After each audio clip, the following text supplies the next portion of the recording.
We're in 2 Samuel chapter 17. If there's one place where this COVID has, in my own life, this idea of trying to get through 2 Samuel and those, it's been difficult. So I appreciate you bearing with me. It's important. The Lord put them in here, and He gave us so much information.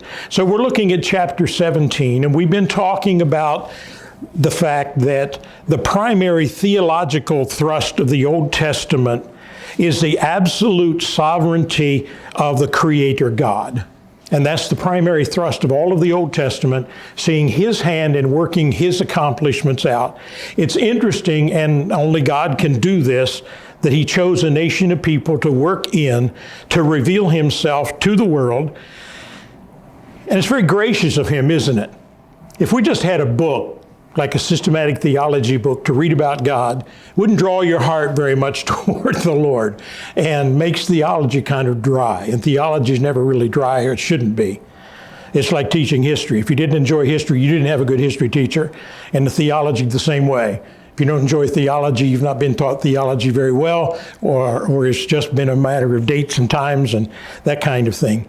In particular now, we've been looking at the kings of Israel, and we're just getting started with this. And we're seeing that God is demonstrating His sovereignty through this nation and through this kingship that He's allowed to be established. And so we're looking at that theological thrust. In chapter 17, we're in the midst of a very, very difficult time for David. He's been through a great deal. And because of his sin with Bathsheba, which was so open and so disgraceful, the Lord has told him, and through Nathan, that the sword is not going to depart from his house. He's lost one son. He's going to lose four. He's lost two sons now. He lost the son that he had with Bathsheba. He lost Amnon. Absalom actually murdered his half-brother. So David's had great loss, and he was told by Nathan that this was going to happen, not the details of it. And sadly, David's about to lose another one, and this son maybe broke his heart more than any of the others. We've all heard of the heartache that people have had with a wayward child. Having a wayward child is just heartbreaking for a parent. You go through all of those things of, what did I do? Could I have done this? Should we have done that? Should have done this? David had to deal and struggle with all that. And on top of all of that, David had to live with the realization that it was because of my sin, a great deal of this. And we've seen that he's been told in the Word that he dealt way too easily with his children. And as a result of that, they didn't turn out as well as they should have. David had a kind of a passive relationship with his kids when they got in trouble. And that brought on a lot of difficulty. But it's the reason we took last week to look at the two Psalms that we did, Psalm 3 and Psalm 66, where David talks about how it was as he was running and fleeing from Absalom, and how it was in the wilderness. And we see that David, even though he's living with a full knowledge of what God has just told him, it hasn't been that long, David is still trusts the Lord. And when you talk about David, and we've compared David and Saul, Saul had a heart to disobey, but didn't have a heart to repent and change. David was not like that. And particularly even after David had lived after Bathsheba, and he went through that extremely difficult time when he talked about in some of the Psalms, and he was broken, but he came back in full repentance, and he's restored to the Lord like you and I are, when he says that He will forgive us and cleanse us. David experienced that. David's walk with the Lord was intact again, and you can see it as he goes through this, because only having walked with the Lord through this could he have survived it and said and did what he did.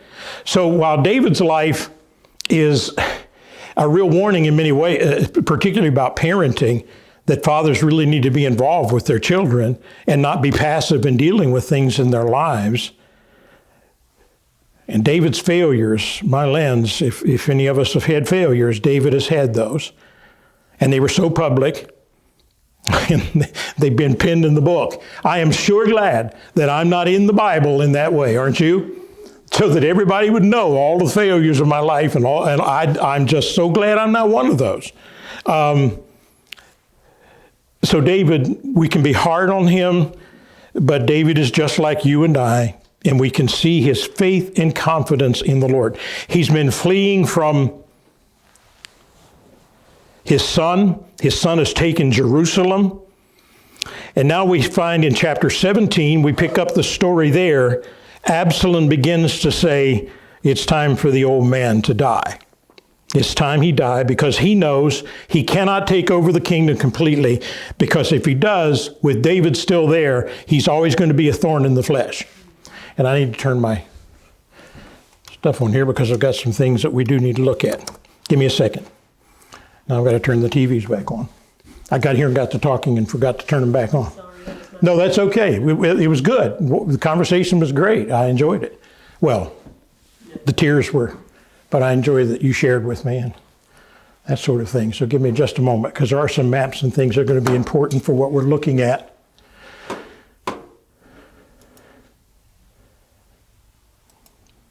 There we go. Now we're about up. We'll come up to this. So, chapter 17. Moreover, Ahithophel said to Absalom, now he's an advisor. He had also been an advisor with David, so he was a traitor in that way. And now let me choose 12,000 men. We don't know how many men are going to be involved in this battle, but we know he had 12,000. We know that 4,000 of them die. So there were a lot of men involved in this battle that's coming up. The exact number we don't know. And he said, I will arise and pursue David tonight. You remember just at the end of chapter 16, he had gone in, he had put a tent at the top of, we're assuming it's David's, it may have been Absalom's place, that he had had his own place, but I think it's the palace where David was at, and he pitched a tent at the top of the tower, and he took the 10 concubines that David had left behind and went in with them, which was a clear signal to everybody, I'm in charge now. I'm the king. And he's making that very clear. And he says in verse 7, he said, let me go, and I will strike only the king. He said they're afraid of him. They're afraid right now. They're weary. They're weak. And they were. David is recouping some. He said a lot of friends that are helping him. And he says, and all those people are with him, they're going to flee when they see us coming with this large army, and I will strike only the king. And then I will bring back all the people to you when all return to me, except the man whom you seek. All the people will be at peace. And all these sayings pleased Absalom and the elders of Israel. Now, these elders of Israel, they're turncoats also. If you go back to chapter 2, you remember how difficult it was for David to have power in Israel. But in chapter 2 and verse 3, these same elders came to David and made him king of the northern empire too. Now they're siding with Absalom. Their loyalties are to the north. And now chapter 5, or verse 5 of this chapter is interesting. Ahithophel asked to see then Hushai, the Archite, and let us hear what he has to say too. Now we know that Hushai is kind of a secret agent here. He's on David's side, but he's here and he has their ear to a degree, and he gets information back to David. And he asked him, when they came to him, Absalom spoke to him saying, Ahithophel has spoken in this manner. Shall we do as he says? If not, speak up. And so Hushai said to Absalom, the advice that Ahithophel has given you is not good at this time. That's really not true. I mean, if you're from a tactical advantage, if you're going to hit David, now's the time to do it, because he is somewhat weakened. And Hushai said, you know your father and his men, that they are mighty men, and they are not enraged in their minds, like the bear robbed of her cubs in the field, and your father is a man of war and will not camp with the people. Surely now he is hidden in some pit or in some other place. Maybe that's where, what's his name from Iran got his idea years ago when we put him out of a hidey hole. And it will be when some of these men are overthrown at first that whoever hears it will say, there is a slaughter among the people who follow Absalom, and even he who is valiant, whose heart is like the heart of a lion, will melt completely. For all Israel knows that your father is a mighty man, and those that are with him are valiant men. Therefore, I advise that all Israel be fully gathered to you from Dan to Beersheba, like the sand that is at the sea for a multitude, and that you go and battle in person. So we will come upon him in some place where he is found, and we will fall on him, and the dew fall as the dew falls to the ground, and of him and all his men who were with him, there shall not be one left, so much as one. Moreover, if he is withdrawn into a city, then all Israel shall bring ropes to that city, and we will pull it into the river until there is not one small stone found there. And Absalom said to all of the men of Israel, the advice of Hushai the Archite is better than the advice of Ahithophel. And notice these next words. Now, God doesn't always show us his finger and his hand, but he says here, the Holy Spirit prompts the writer to say, for the Lord had purposed to defeat the good advice of Ahithophel to the intent that the Lord would bring disaster to Absalom. So we see, we've talked a lot about this, the idea of the sovereignty of the Lord and the free will of men, which I don't like that phrase because men are not free-willed. Men are bound by Satan, according to chapter 2. They're lost, they can't respond, and they're led about by the prince of the powers of the air. That they're given God in his, because they're created in his image, we're created in his image, God allows them to make decisions, but they're certainly not free will. But anyway, you'll hear that word free will and sovereignty. I don't like the word free will, but we're talking about the same thing, but basically. And so Hushai then warns David in verses 13 down through down to 23. No, let's read through this. This is interesting here. Let's begin in verse 15. Let's read there his secret intelligence. Let's just take time with that. We may not get through all that I wanted to. I'm always ambitious with how much I want to get done, but I just believe the word is there. We need to understand what it's saying. That Hushai said to Zadok and Abiathar, the priests, and these are the ones who are going to get the message back to David. Thus and so Ahithophel advised Absalom and the elders of Israel, and thus and so I have advised. Now therefore send quickly to tell David, saying, do not spend this night in the plains of the wilderness, but speedily cross over. Let the king and all the people who are with him not be swallowed up. And Jonathan and Ahimaaz stayed on at En-rogel, for they dared not be seen coming into the city. So a female servant would come and see them, and she would go and tell David. Nevertheless, the lad saw them and told Absalom, but both of them went quickly and came to a man's house and went to his court, and they went down a well in his court. Sometimes they had dried up wells, and they would put a lid over it, and they would hide there, and that's what they've done. And she took the covering off and spread grain on it, and the thing was not known. So David had some friends. They came to the woman, asked where they were. She gives them a story. And then David, in verse 21, he crosses over. And David and all of his people, in verse 25, who were with him, arose and crossed over the Jordan by morning light, so that not one of them will be left. And when Ahithophel saw that his advice was not followed, he saddled a donkey and arose and went to his house, to his city. Then he put his household in order and hanged himself. And he was buried in his father's tomb. He knew that his advice was not good advice, and the jig was up. And you're playing one against the other. And he's been hoping that it would be Abner come to power and he's going to be near the king. Now he sees that kind of slipping away, and he goes out and he kills himself. In verse 24, and then David went to Mahanaim. I didn't pronounce that correctly, but I'm not going to go back and correct it. Let me find the map that I need. This is an interesting place that David goes.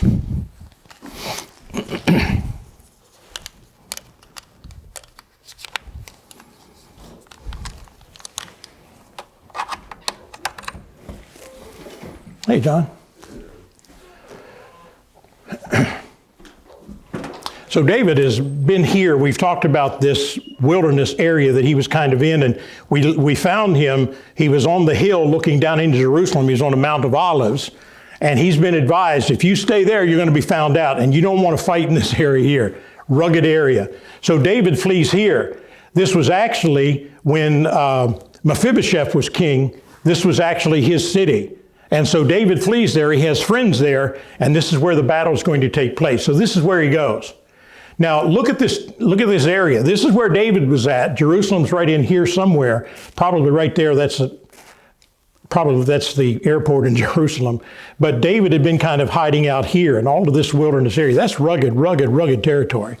And so for David to take his whole troop and move up through this valley, and there's a little valley that runs in through here, and Mahanaim is right in this area, probably more down the valley this way. But you see how rugged this is. And you see what fierce territory that is. So this gives him an amount of protection that you're going to take an army through that and attack that city. You better have a big army. And so he flees there, which is a good thing. And it was the capital there at one point. David was familiar with it. And he found favor with a number of people there that had helped him before. Look at verse 27 through 29. It happened when David came there, and we have a lot of different people named there, and we're not going to take time with all of them. But they brought, verse 28, they brought beds and basins and earthen vessels and wheat and barley and parched grain and beans and lentils and parched seeds, honey and curds, sheep and cheese. There aren't too many McDonald's up in that area. And you take that troop through the drive-through, see if people don't quit left and right. But anyway, they're hungry and they're weary. So David is kind of reestablished here. He's been given food. He has time to rest. He has time to kind of gather his wits and gather his armies. And in verse 18, he numbers, or chapter 18 in verse 1, he numbers the army, finds out what they do have. And then David said, you take a third of them. This is kind of a standard practice in Israeli warfare at this point.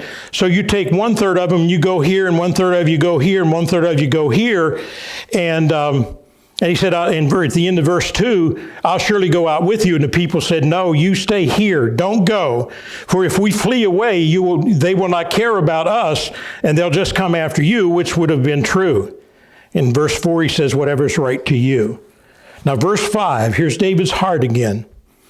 And he tells his 3 generals that he has put in charge, deal gently for my sake with the young man Absalom. And all the people heard when the king gave the captain's orders concerning Absalom. And here's David's heart again. David knows that he can beat him, I think. David's pretty sure of that. But he doesn't want his son destroyed. Even with all the mistakes he's made, he's lost 2 children now. He's got a 3rd one that's kind of on the chopping block. And David is like any other parent. Go easy with him. We can capture him, perhaps imprison him, whatever we need to do.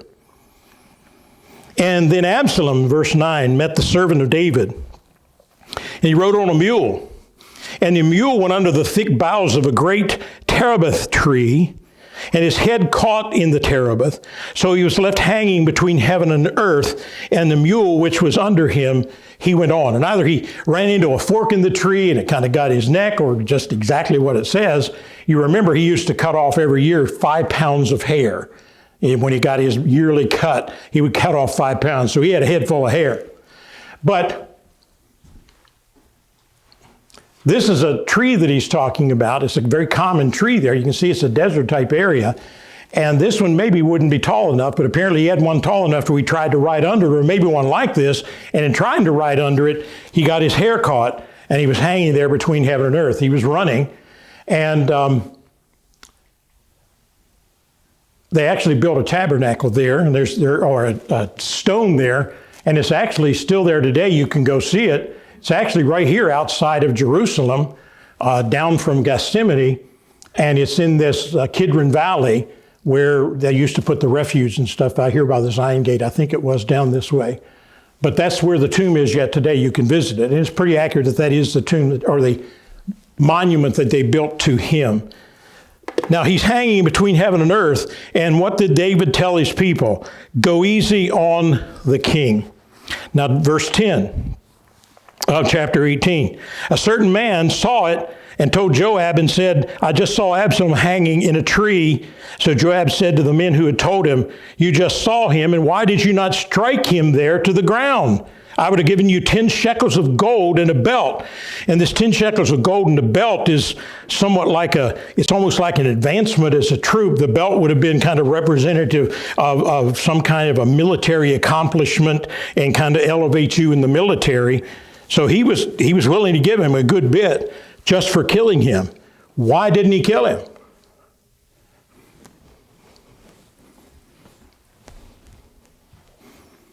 Why didn't this man kill him? He said, I was told not to lay hands on him. Not to lay hands on him. He said, I don't care how much you give me, I'm not going to do it. Right. And he was everybody knew what David had asked. And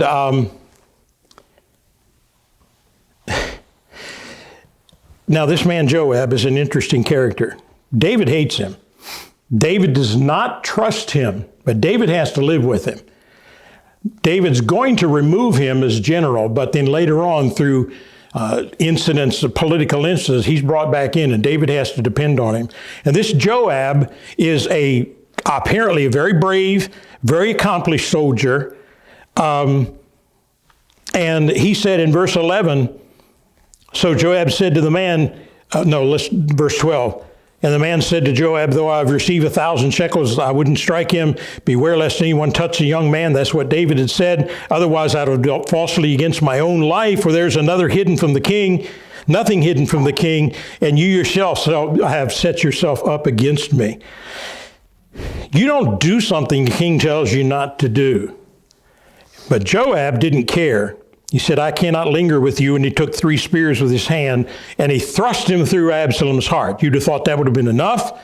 3 spears in the heart usually finish off most people.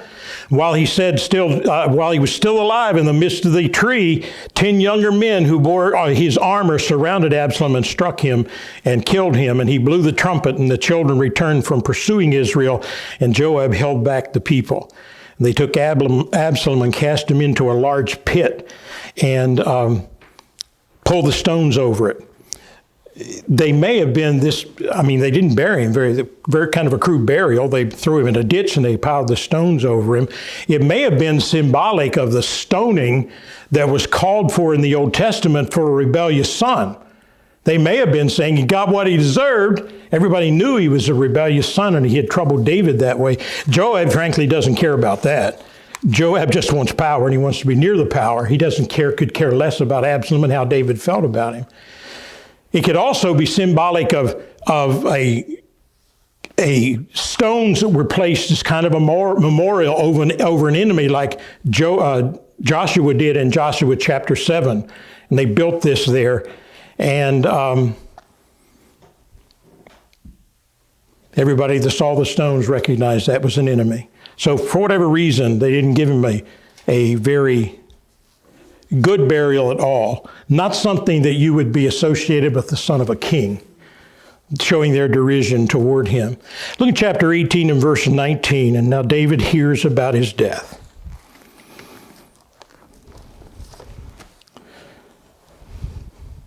Then Amazah, the son of Zadok, said, let me run now and take the news to the king. Now the Lord has avenged him of his enemies. And Joab said to him, you shall not take the news this day, for you shall take the news for another day. But today you shall take no news, because the king's son is dead. And then he said to the Cushite, or the Ethiopian, go and tell the king what you have seen. And so the Cushite bowed himself to Joab and ran. And Ahimaaz, the son of Zadok, said to Joab, whatever happened, please let me go. Because he knew he was close to David. He wanted to break the news to David in a way that wouldn't crush him as dearly. Joab just wanted David to get the word, we killed your son. His advisor is much more concerned about that. And so he finally said, okay, go ahead and go.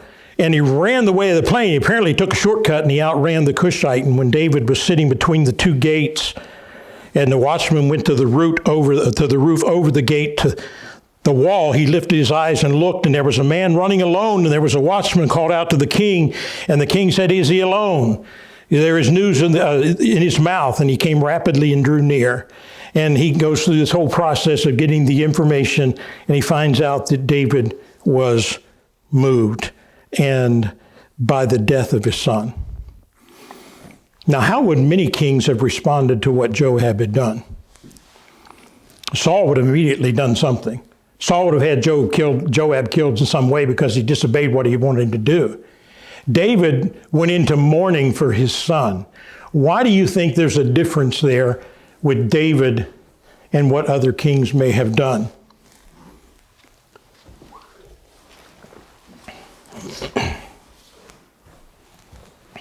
Now, if y'all talk at once, it just gets confusing. So, Well, he ruled with compassion, okay. where a lot of kings may not have been so compassionate. Okay. Yeah, it's interesting. After he sets up his kingdom, that you said that, we won't get to it today, I don't think. But when you get down to the end of chapter, where's that? He lists his people in rule and indicating. Well, we'll get there in a minute. But that's interesting. Was David aware? David remembers what Nathan had said. The sword's not going to depart. So is David he's self-incriminated here? Doesn't he know? In his heart, isn't he aware that this is due to my sin and rebellion against the Lord?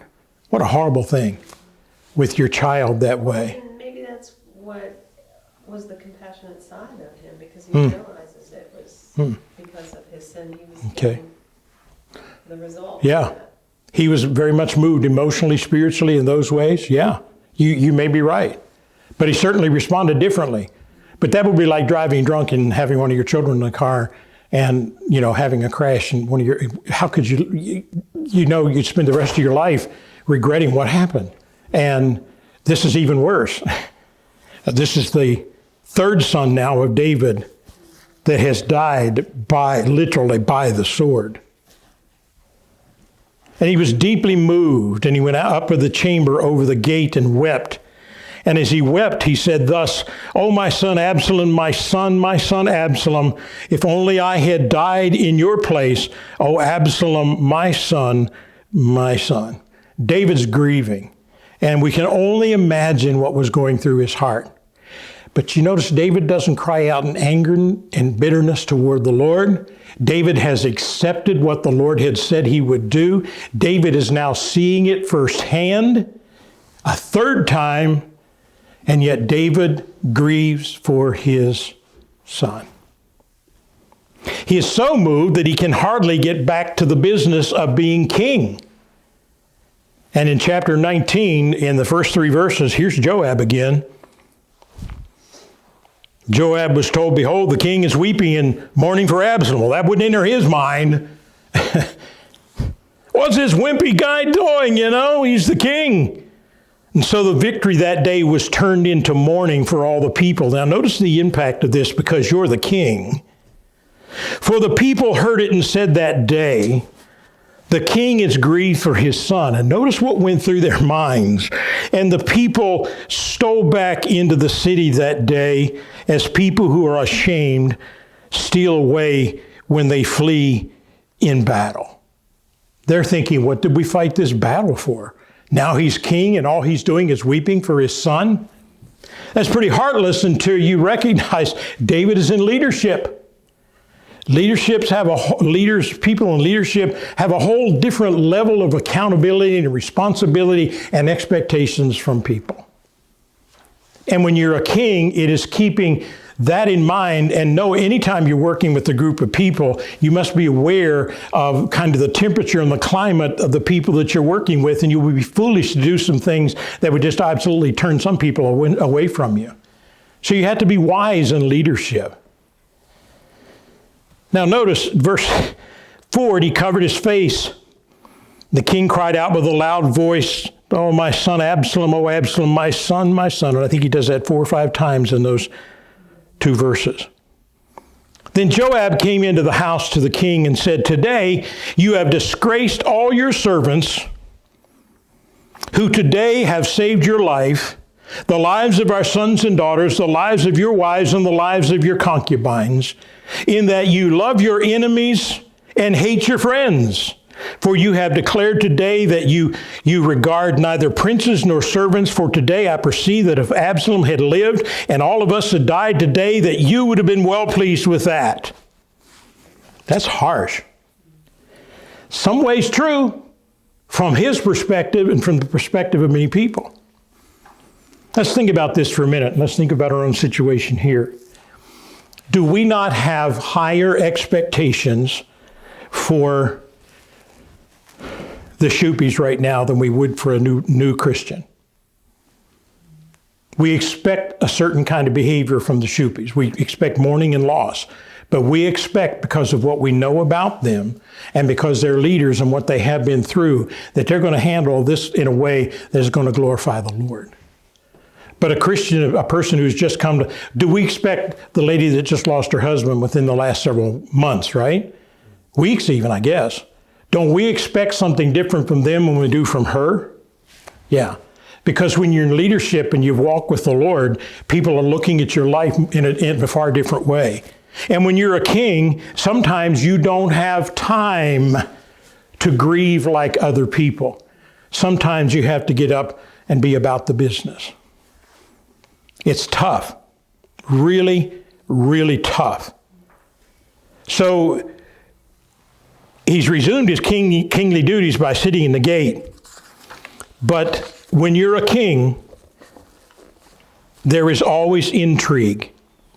And notice he said, if Absalom had died, you'd have probably preferred that. If he had not died and the rest of us had, you would have probably been happier with that. Now, arise, go out and speak comfort to your servants, for I swear by the Lord, if you do not go out, not one will stay with you this night, and that will be worse for you than all the evil that has befallen you from your youth until now.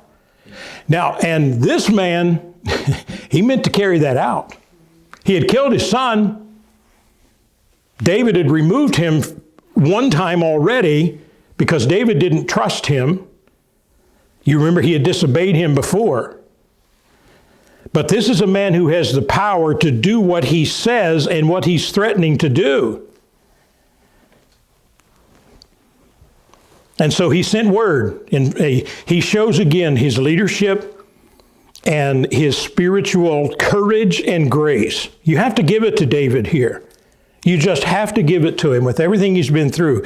We beat him up because of his failures and his sin. And in a sense, rightly so. But we also, when you've lost 3 children because of your own sin, you have to be able to see that this is a man of spiritual character and depth, because he's able to get up. Many people would have just said, I don't care. Do what you want. And Joab would have been ready to do that. You remember he had already put somebody in place of David trying to take the kingdom away from him earlier. And the king arose and sat in the gate, and they told all the people, saying, there is the king sitting in the gate. So all the people came before the king, for every one of Israel had fled to his tent. So David returns in a very visible, public way at the gate as the king, dealing with the issues and the problem of people. Very wise thing to do at this point where he is at, and a very courageous thing to do. You had to have some spiritual spit, spunk, and spizzerinctum to get through this and then do this. You really did. David has to be given more credit than I think we do sometimes after he sinned with Bathsheba, until we all honestly look at our own lives and recognize that at any moment, any one of us could fail in the very same way. And we must be careful with that. You remember the charge that Paul gave, and it's the book of Galatians when he talks about you're going to a fallen brother to deal with him. Make sure your heart is right before you do, because a haughty spirit goes before a fall. We are men. We are fallen people. We have to be careful. And so he was able to sway all of the hearts of the people, verses 14 and 15, just as one man. This is leadership ability. This is character. This is them knowing David, even with all of his failures. David had this spiritual sense about him that people could see, and many of them trusted.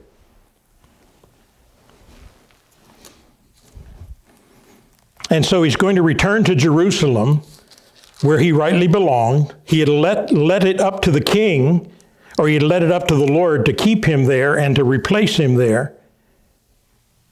Now, it's interesting. Look in we're running out of time, chapter 19, verse 18.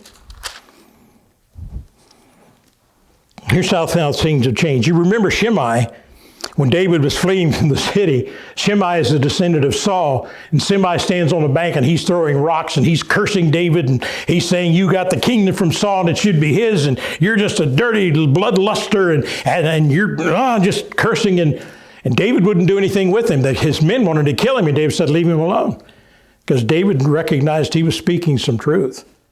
And he left that with the Lord. That again is a sign of his character. He left that with the Lord. Now look, here's this man back again.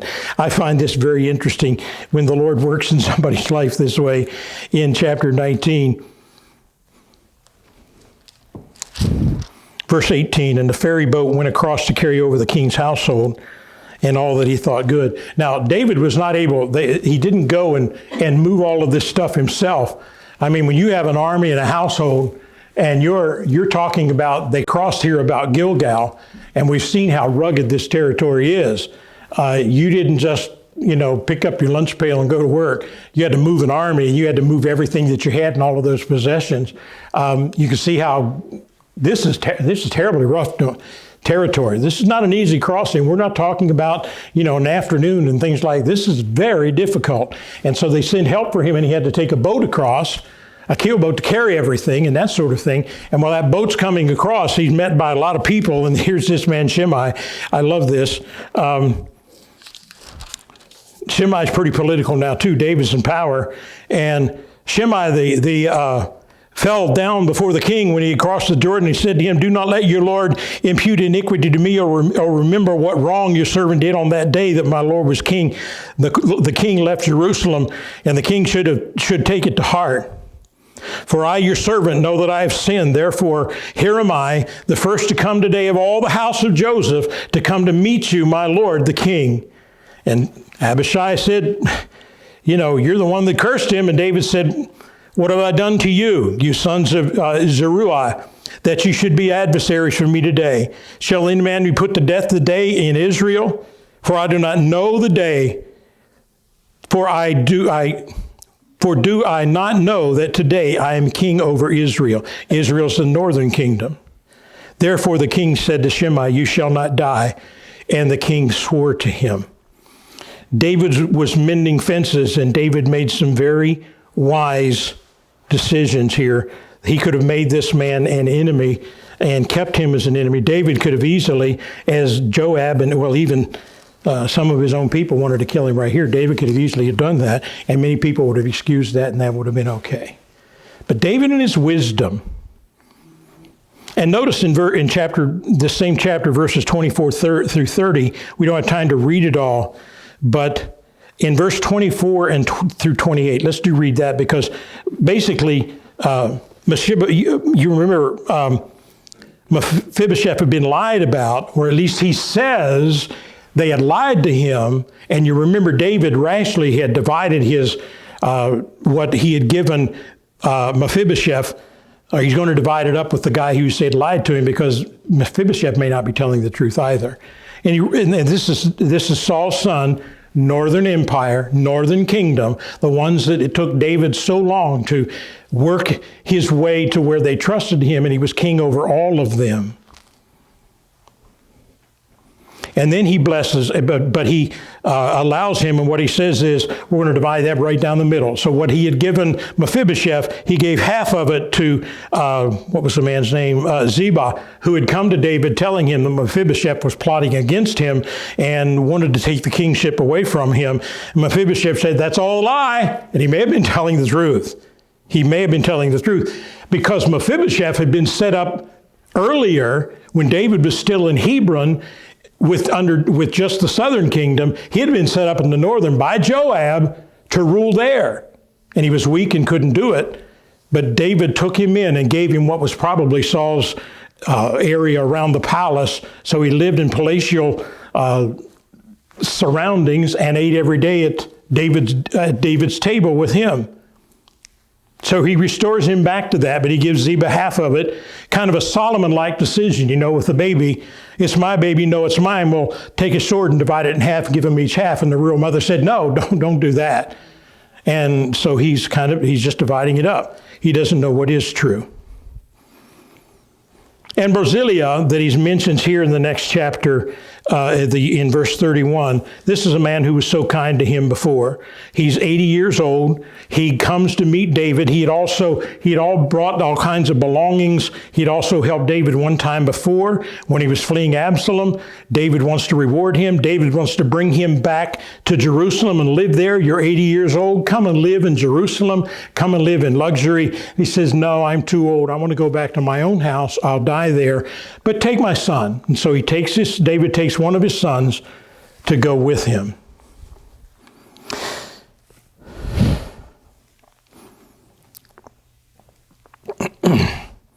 Then you have this sets us up. And believe it or not, I made it almost to the end of where I wanted to be, but not quite. But we got almost there. You have this quarrel between the men of Judah and the men of Israel. So he went on to Gilgal, and Chinham went out on with him. That was the son of the man he was taken with him, Barzillai. And all the people of Judah escorted the king, and also half the people of Israel. So you remember, this has always been somewhat of a divided kingdom, and it could shatter at any moment. So they're crossing here at Gilgal, and about half the people here were with David, and the rest of them from Judah, representatives from them were coming, and they were moving him back to Jerusalem. About half the people here.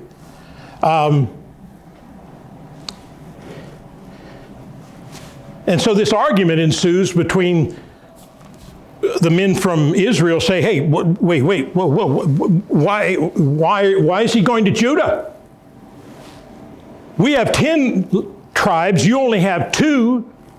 We have more there. And the men from Judah just sort of shunned them and said, well, too bad, la la la. And so what you have here, you have a crack in the armor with the kingdom, and you have the beginnings of what is ultimately going to lead to the division of the kingdom after Solomon.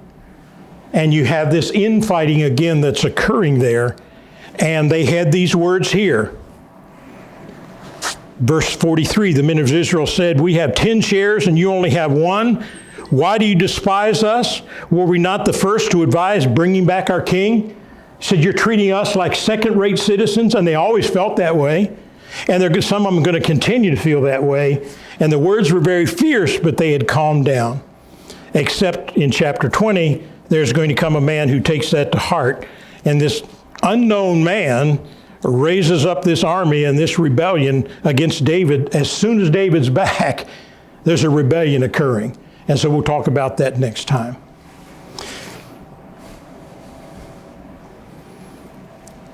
We cannot get away from this, how God is so faithful to lead, and he's leading in the times of the kings, and he's going to be very gracious to them, although having a king was not necessarily the best thing for them. You remember when they were talking about it, God had said, if you have a king, this is what you're going to get, and they said, that's what we want anyway. So he'd already advised against it, and yet they chose a king. And God in his faithfulness to his nation is going to work with them through Saul and David and Solomon. David was the most righteous ruler. Solomon does okay. Things start to decay at the end of his reign. And then you have all of these other kings coming along. It's divided. And you have wicked kings and you have some that are not. And then God finally says, that's it. We're done. You're going into captivity. But God takes his time. He's very patient. God has demonstrated himself to be gracious and kind, giving his people, both northern and southern Israel, southern kingdom, giving them time to repent and be the kind of people they should be. And when they didn't, he's going to bring judgment. And God is completely justified in that. When it happens, you and I can say, God was right. He's okay in doing that. All right, let's pray together and go out and build a snowman. How many more are you going to build? I think that's it. Okay. Father, thank you for the word. Thank you for David's life. Give us hearts to want to obey you and to take the things that we get from the word, and you prompt our hearts about David's character, David's responses. You're working in the lives of your people. Your tremendous faithfulness to us through your sovereign will in our lives, which also involves our independent choices. And we make choices. And we're cautioned to make sure that we're following your leadership and not running ahead of you. Work all of those things deep in our hearts, that they would change us, help us to grow, help us to be the kind of people you want us to be. Help us to be doers of the word and not hearers only. In Jesus' name, amen.